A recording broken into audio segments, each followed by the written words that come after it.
All right, 2024 is over. It's time to get back to work. So,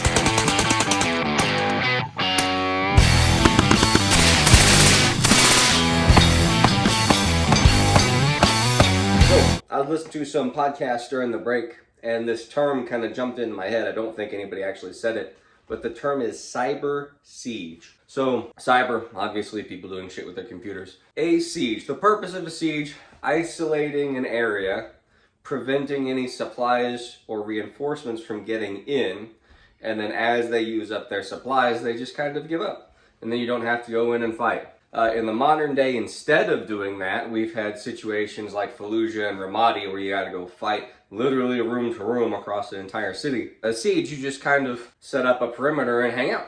Back in the day, it might be a year or two that you would have to do that, which is interesting that they could cut a place off for a year and it still hold out. You should probably think about that.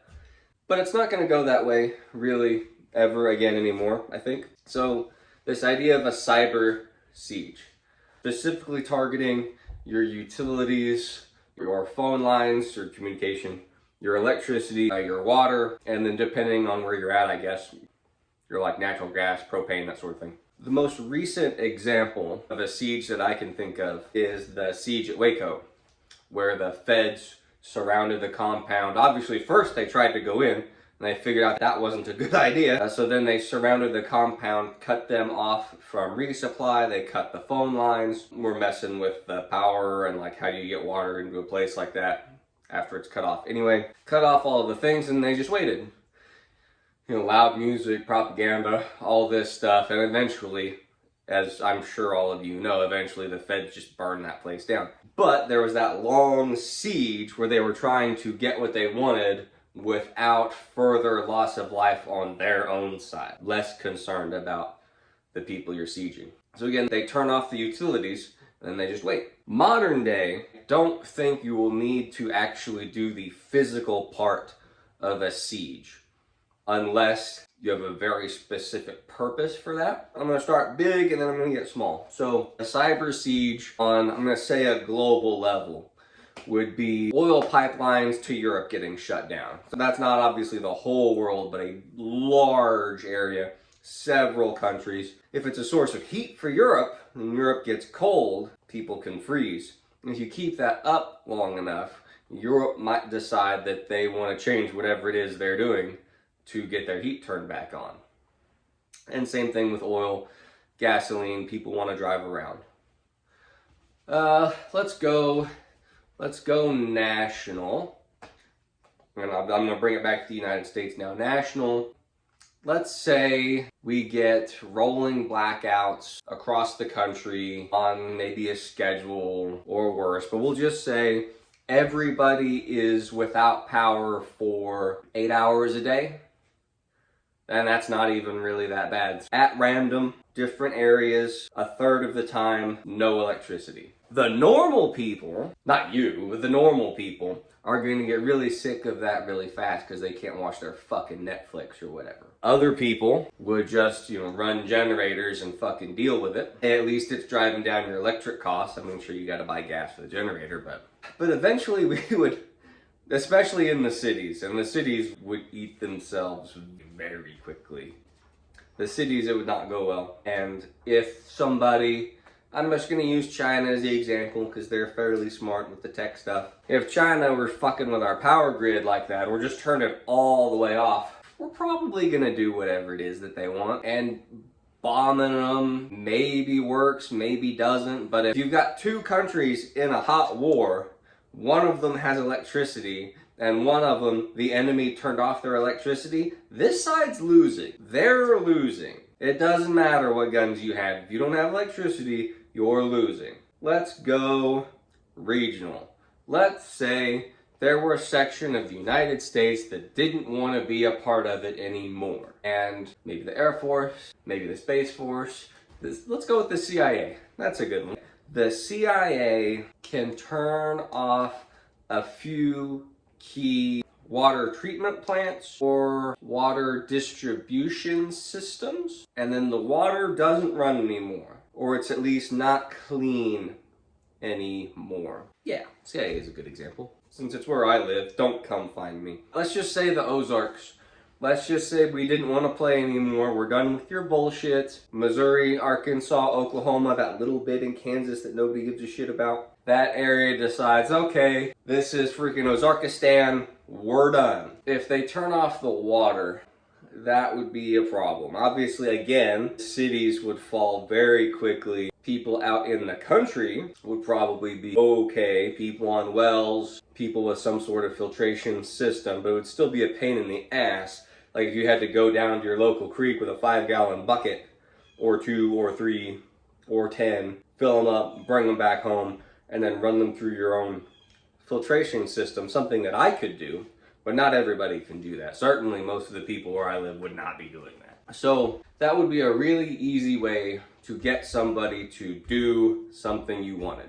Okay, regional, we're gonna go local. Okay, on a local level, let's say you live in an area, we're gonna go like a city or a county, where there is a significant amount of military industry.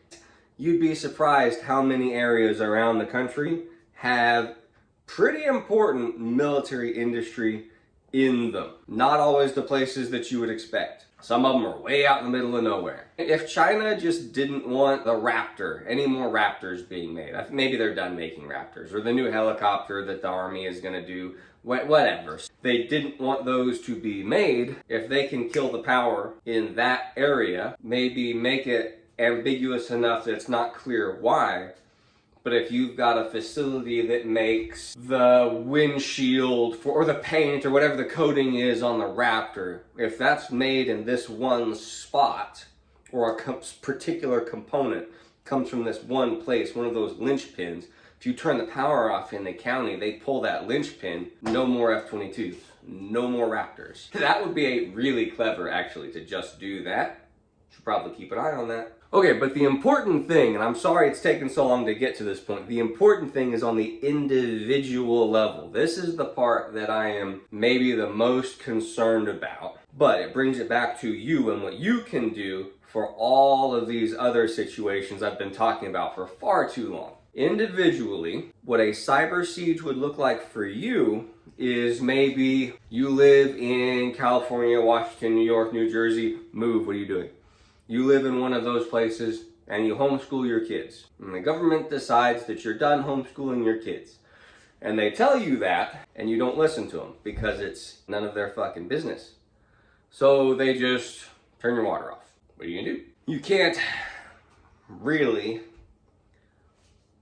meet that with any actual physical force or violence because you'll go to jail or get killed. So that doesn't really work. So what do you do if they just turn your water off?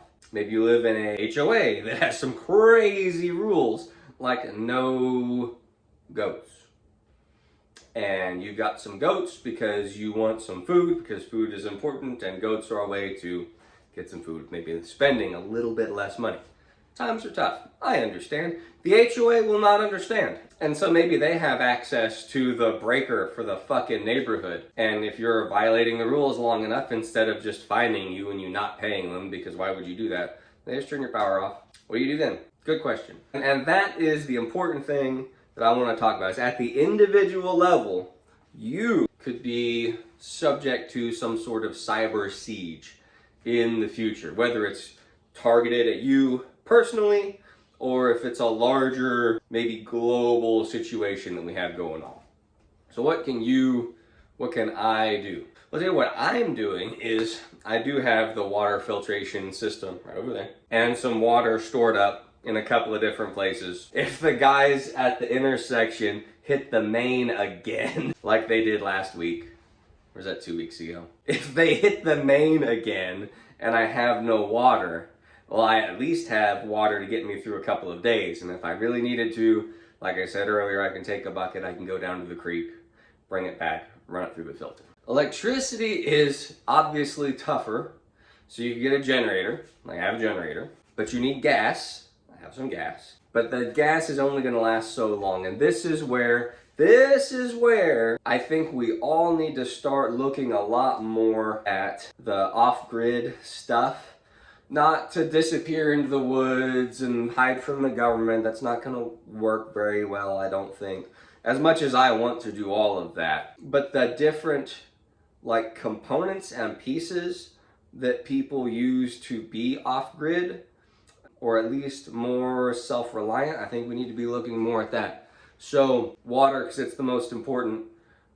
Like having a well, very important. Low electric requirements, and maybe it's hooked up to like a little solar panel so that can run without any outside influence. As far as electricity, having the battery banks and the solar panels would probably be good. I don't, that shit's expensive. But just as I think about it, just having the battery seems like the most beneficial part. It seems like the most beneficial part because the solar panels, you know, depending on how the weather is, they don't work at night.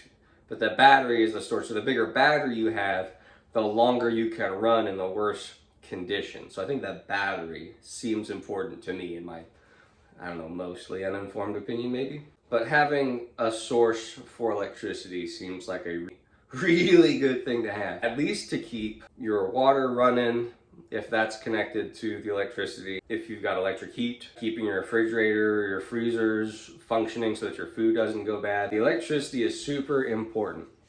And those are kind of the two main things, water and electricity. If you or anyone else is subject to a cyber siege or any kind of siege, having your own sources of water and power can be super important. As far as communication, there are, you know, a lot of methods for communication. Obviously, we've got our cell phones, but like where I live, if the power is out, I can't really rely on my cell phone. The cell phone signal is not very good here.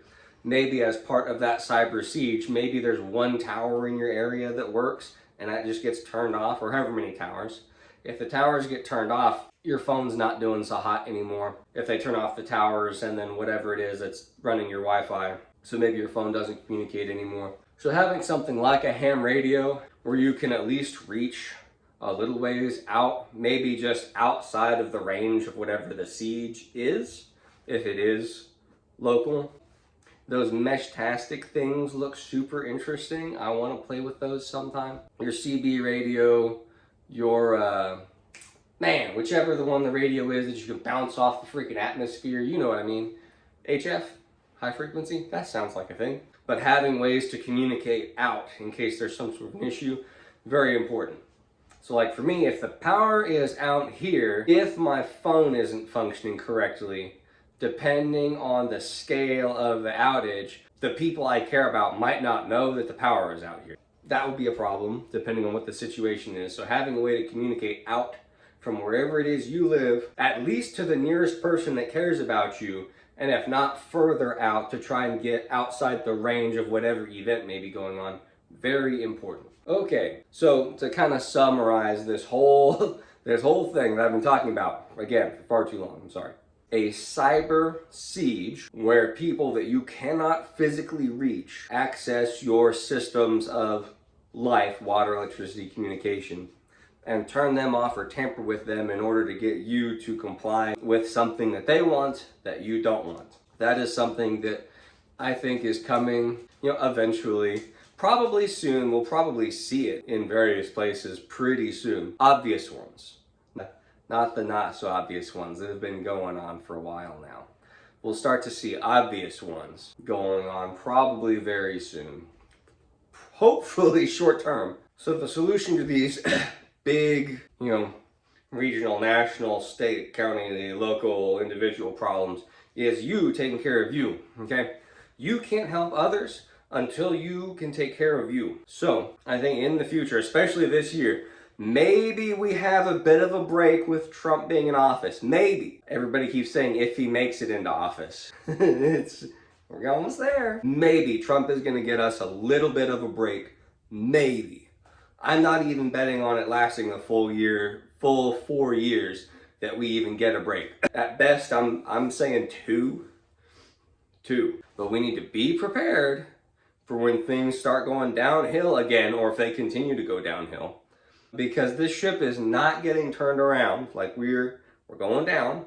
Like it just is. Having your own sources of water, electricity, and communication for yourself is the first step in making your community capable of handling something like a cyber siege. If you have enough people in your community with electricity, water, and communication, and maybe enough to share, maybe your neighborhood will be okay. And if someone is trying to force your neighborhood into a particular thing, you're not going to be down. And if there's enough neighborhoods that are squared away enough to hold out for a while until the situation can be resolved, maybe your town will not fall to a cyber siege. Now, I don't see any of the large cities surviving a cyber siege for longer than a week. It's just not gonna happen. That's just not the way cities work, the big ones anyway. But if your local community, or again, your neighborhood, can keep the issues out, you'll be a lot better off than if you can't. So that's what I'm thinking for the next couple of years. We all need to be looking into, is this off-grid stuff, not to disappear from the government, but for when the water main breaks and they put on a boil order, because that's happened to you before. You've been under a boil order before. Or when a storm comes through and the power goes out for a couple hours or a day or a couple of days or 2 weeks. If the power goes out, what are you doing for that? When the power goes out again, because your power's gone out, right? You remember your power went out. It wasn't that cool. What are you going to do about it? And for people like me in places that are kind of out there with questionable communication systems, how are we going to communicate out when the shit goes down? Whether it is a cyber siege or something as simple. Something as common around here as a tornado. A tornado comes through here again, and the power is out again, and the water is out again, and the communication is down again, all at the same time again. What's the plan? What's your plan? So that's what I'm going to be working on, is making a plan for that. And you should probably do the same thing. And I would appreciate it, and you would appreciate it if you did that. And probably shared it with everybody else. Anything, any ideas, anything that you know that could help out on this trip to a more resilient and self-reliant way of living that is maybe a little bit more tamper-proof by people with computers, I would really appreciate it. Like me personally, I would appreciate it if you put that in the comments, because then maybe I can do some of that stuff, or I can find somebody that can do that stuff for me, and other people can do that for them, or find somebody that can do that for them. For the probably 5% of you that stuck around to the end, thank you. I know this is very rambly. I didn't make a script, and like I said, I was going to try and make this a 1-minute short, and that just didn't work out. This was gonna be a short. Thanks for watching. Thanks for sticking around. Things to think about. Please, please, please think about this more. Think about it more. I guess I'm probably supposed to tell you to push the buttons that are over there, or there, or there, or down there, or whatever. That would be cool if you did. I've got other videos that are much shorter and more concise than this. So if you want to check those out, that would be cool too.